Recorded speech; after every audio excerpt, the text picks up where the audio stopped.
अब बताइए, पाकिस्तानियों को मारते मारते एकदम पास पहुंच गए, बंदूकों फेंक के, कदूर ससुरा तू नहीं, यहाँ पे इतना लग गया, मार में घोंप घाप के रद्द कर दिया। मतलब कारगिल की लड़ाई में जिन फौजियों को गोली लग गई थी ना, उनमें हिम्मत नहीं था कि बंदूक उठा सके, तो वो लोग खड़े होके बस सामने खड़े हो जाते थे कि जो गोली आ रहा है अपने पे रोक ले, देख रहे हैं कि अब हम बचने वाले नहीं हैं तो अपने पे रोक ले।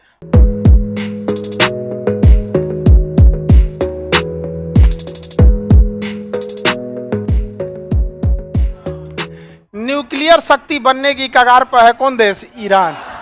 इसके ये अपना परमाणु बिजली घर बनाना चाहता है। तो देखिए, परमाणु बिजली घर में ना यूरेनियम लगता है, वो लगभग 25 से 30% शुद्ध होता है। यूरेनियम के शुद्धता को प्यूरिफिकेशन नहीं कहके बल्कि इनरिचमेंट कहते हैं। तो मतलब वही है यूरेनियम की शुद्धता। तो लगभग 25 से 30% यूरेनियम, अगर शुद्ध यूरेनियम रहेगा ना, तो ही आप उससे क्या बना सकते हैं? बिजली बना सकते हैं। यूरेनियम जो जमीन से निकलता है वो शुद्ध नहीं होता है। जमीन से लोहा निकलता है मट्टी की तरह, जैसे बालू होता है ना, बालू वैसे तो लोहा निकलता है पत्थर की तरह से, और उसमें पूरा ईंटा देखे, जोतल खेत देखे हैं, उस टाइप से निकलता है, इतना छोटा छोटा उसमें लोहा ढेला निकलता है। तो उसको तो बहुत लंबे प्रोसेस से जाके बनाना पड़ता है। उसी तरह यूरेनियम निकलता है तो उसे इनरिच करना पड़ता है। 25 से 30% इनरिच करिएगा तो जाके यूरेनियम शुद्ध होता है। जितना ज़्यादा इनरिच रहेगा उतने अच्छा काम करेगा, लेकिन 25 से 30 के आसपास में अगर इनरिच कर दिए ना तो वो बिजली बना देगा। अब ईरान का कहना है कि हम बिजली बनाना चाहते हैं, लेकिन अब इजराइल का कहना है कि इसको बिजली बनाने मत दीजिए। रीजन क्या है कि यूरेनियम जो अगर सबसे मेहनत का काम होता है यूरेनियम को 25 से ले जाके 30% इनरिच करने में, ये 5% में हालत खराब हो जाता है। इसके बाद आपको थोड़ा और मेहनत करिएगा तो ये 30 से चल जाएगा 50%। मेन यही मेहनत का काम है, इसके बाद ज्यादा मेहनत नहीं है। बिजली घर में 30, परमाणु बम में 50। तो इजराइल का कहना है कि उसे थोड़ा पहले बनाएगा यूरेनियम बिजली और उसके बाद बना देगा परमाणु बम।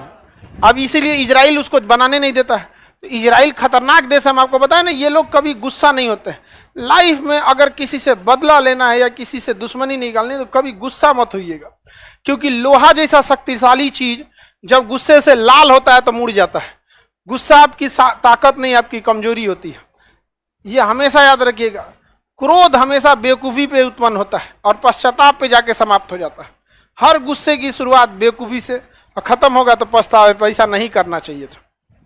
तो उससे बेटर है गुस्सा नहीं होइए लाइफ में कुछ चीज़ों को। लेकिन अभी आप लोग यंग एज हैं, इसमें गुस्सा आ जाता है और आप लोगों को नहीं आता है।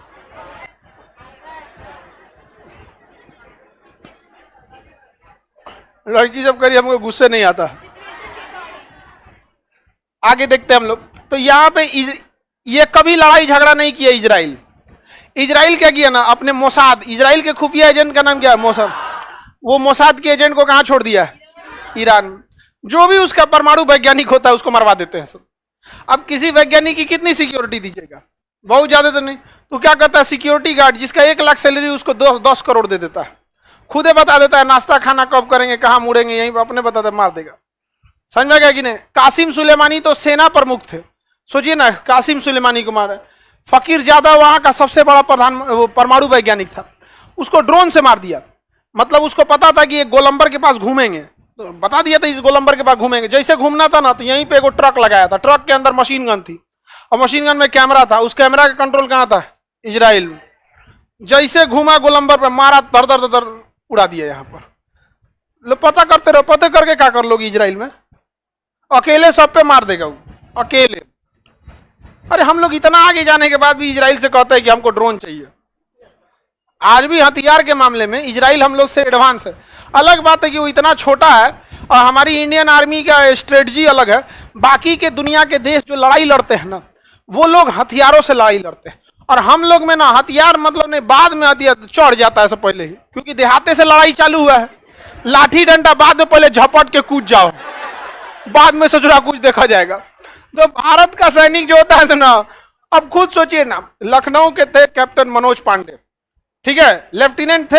लड़ाई के दौरान उनका पोस्टिंग हो गया था, प्रमोशन हो गया। खुखरी से मारे थे, जो चाकू होता है ना फौज की, गुरखा रेजिमेंट का खुखरी। अब बताइए, पाकिस्तानियों को मारते मारते एकदम पास पहुंच गए, बंदूकों फेंक के, कदूर ससुरा तू नहीं, यहाँ पे इतना लग गया मार, वही में घोंप घाप के रद्द कर दिया। रीजन समझिए, आपको ये मजाक लगेगा लेकिन ये बहुत बड़ी स्ट्रेटजी है। मारेंगे ना चाकू से तो एक मरेगा और 100 ठो का हिम्मत मर जाएगा। मनोबल मर गया ना, वो फौजी कभी खड़ा नहीं हो सकता वहां पे। तो ये तो इसके ऐसा मारने के लिए आपके पास भी तो दिल होना चाहिए ना। यहाँ पे मार, मनोज पांडे पहाड़ पे चढ़ के मार रद्द कर दिए। एक ठो लगभग 1 किलोमीटर की दूरी पर स्नाइपर लेके खड़ा था। स्नाइपर होते हैं ऐसा ना, छुपे रहते हैं से एक जगह, ऐसा कपड़ा पहनेगा सब कि दिखबे नहीं करेगा सब। झाड़ी में रहेगा तो हरियर पतई ओढ़ लेगा सब, दिखबे नहीं करेगा। स्नाइपर लगा के गोली मार दिया। नहीं तो मनोज पांडे, विक्रम बत्रा को कैसे मारा था सब? स्नाइपर लगा के। तो पाकिस्तानियों को पता है कि बाप से सामने नहीं लड़ सकते। समझ में आ गया कि नहीं? छुप के मारना चाहिए, समझ में आ गया कि नहीं? लेकिन फिर भी बाप तो बाप होता है। तो अलग बात है कि इजराइल बहुत एडवांस है, लेकिन जब भारत से लड़ने आएगा तो तुम्हारा मशीन गन रहले रह जाएगा यहाँ पे। तुम गोली चलाते रह जाओगे। ये अब कभी पीछे नहीं हटता है सबने। भारत के किसी सैनिक की जब बॉडी आती है ना, कम से कम 15-20 को गोली लगल रहता है। इतने बहादुरी देखिएगा ना कि क्या मतलब, कारगिल की लड़ाई में जिन फौजियों को गोली लग गई थी ना, उनमें हिम्मत नहीं था कि बंदूक उठा सके, तो वो लोग खड़े होकर बस सामने खड़े हो जाते थे कि जो गोली आ रहा है अपने पे रोक ले। देख रहे हैं कि अब हम बचने वाले नहीं है तो अपने पे रोक ले। अपने आगे बढ़ते जा रहे थे, पीछे से कवर फायरिंग पे लेके आ रहे थे सब। तो वो अब इजराइल को पता है कि इस सब में उतना हिम्मतों नहीं है उतना मारधार करने का। इजराइल इन लोग का पूरी तरह से धो देता है। और इन लोगों अमेरिका ऊपर से सिया सुन्नी लड़ा के रखा है कि तुम ये है वो है। यहाँ पे समझा कि नहीं? धार्मिक चीजें, धर्म सबके लिए होना चाहिए, लेकिन धर्म का कंट्रोल पढ़े लिखे लोगों के पास होना चाहिए। लेकिन आप देखिएगा जहां कहीं भी आप लड़ाई झगड़ा मार धार देखिएगा ना धर्म को लेके, तो आप एक चीज गहराई से देखिएगा कि उस धर्म को मानने वाले बहुत लोग हैं, लेकिन अगर धर्म अनपढ़ों के कंट्रोल में चला गया ना तो मार होना फिक्स है। तो यही हो जाता है यहाँ पे। ये सब लड़ाई कर दिया। यहाँ इजराइल क्या करता है? बढ़िया से धोता है। ईरान परेशान है अपने उसको परमाणु वैज्ञानिकों को लेकर, कहता है कि तुम बनाओ ना, हम मारिए देंगे तुमको। समझ में आएगी नहीं क्या? कुवैत एकदम छोटा है, उसके बारे में पढ़ना कौन चाहिए? कुवैत पेट्रोलियम के लिए है, और इसके ऊपर कौन मारा था? इराक। इराक तो जानबूझ के अमेरिका चढ़ा दिया किसको? कुवैत को। कुवैत को भी ले गया अमेरिका, इराक को भी ले गया, सीरिया को भी ले गया। अभी नंबर किसका लगा है? हाँ, ईरान का नंबर लगा है। भारत को इस हर हाल में ईरान के साथ आके खड़ा होना चाहिए, क्योंकि ईरान चौपट होगा ना तो फिर हम लोग के लिए बहुत दिक्कत हो जाएगा। फिर अफगानिस्तान चलिए गया हम लोग के हाथ से, ईरान अगर चल गया तो अब इधर जाइएगा कैसे? क्योंकि इराक तो सेफ ही नहीं है, मारधार चल रहा है। अफगानिस्तान सेफ नहीं है, पाकिस्तान जाने नहीं देगा। तो मिडिल ईस्ट में घुसने का या सेंट्रल एशिया में घुसने का यही एक रास्ता है। कौन? ईरान। तो भारत को भी इस पर सोचना चाहिए, एग्रेसिव नीति अपनानी चाहिए। तो हम लोग के यहाँ तो हमारा पूरा शासन मशरूमों के हाथ में है, उन सबों को कुछ आता जाता है नहीं। ये देश कौन हो गया? ईरान। ईरान के सबसे बड़ा खतरा ईरान किसके लिए?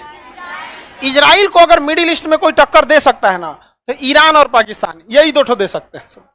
अब पाकिस्तान जो है देश नहीं मानता है। लड़ाई के टाइम पे ना पाकिस्तान के पास एटॉमिक पावर है, समझ में आया? तो एटॉमिक पावर बहुत बड़ा गेम चेंजर साबित हो जाता है। और दूसरा है कि हम ही लोग का ना बेटा है, बाप का गुण तो रहेगा ही ना यहाँ पर।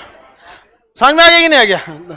अलग बात है कि हम लोग से नहीं लड़े, लेकिन है तो भारतीय माँ का न संतान, तो भारत माँ हमेशा शेर जन्म दी है, तो कुछ ना कुछ तो असर पड़ता है। और दूसरा, इसके पास असर पड़े ना पड़े परमाणु बम है, तो थोड़ा सा वो गेम चेंजर साबित हो जाता है कि अगर वो गिरेगा तबाही करेगा। और इसके पास मिसाइल भी है उस टाइप तक पहुंचाने के लिए वहां पे। तो बर्बाद हो जाएगा पाकिस्तान। देखिए, इजराइल के लिए 2 खतरा है सब, अब बाकी ये सब खतरा किसी काम का नहीं। इजराइल इनको खतरा मानता ही नहीं, कहता है खतरा तुम हमला करोगे तो तुम अपने पैर पे कुल्हाड़ी नहीं मार रहे हो, कुल्हाड़ी पे जाके पैर मार रहे हो।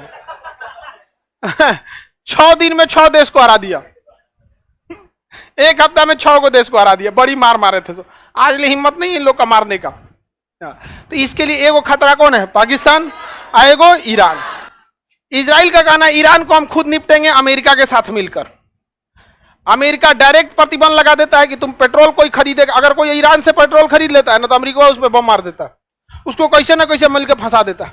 भारत ईरान से पेट्रोल खरीदता है तो वो कहता है कि कैसे काय खरीद रहे हो, कर आप ही दे दीजिए सस्ता, हम खरीद लेंगे आप ही से। तो भारत की विदेश नीति बहुत सही है, तुम मरो हमको मतलब नहीं है, हम किसी के दोस्त नहीं है, ना ही किसी से दुश्मनी है। ये कहता है कि ईरान को तो हम खुद से निपटेंगे, वैज्ञानिकों को मोसाद से मार के। पाकिस्तान के लिए किसको आगे कर देता है? इंडिया को।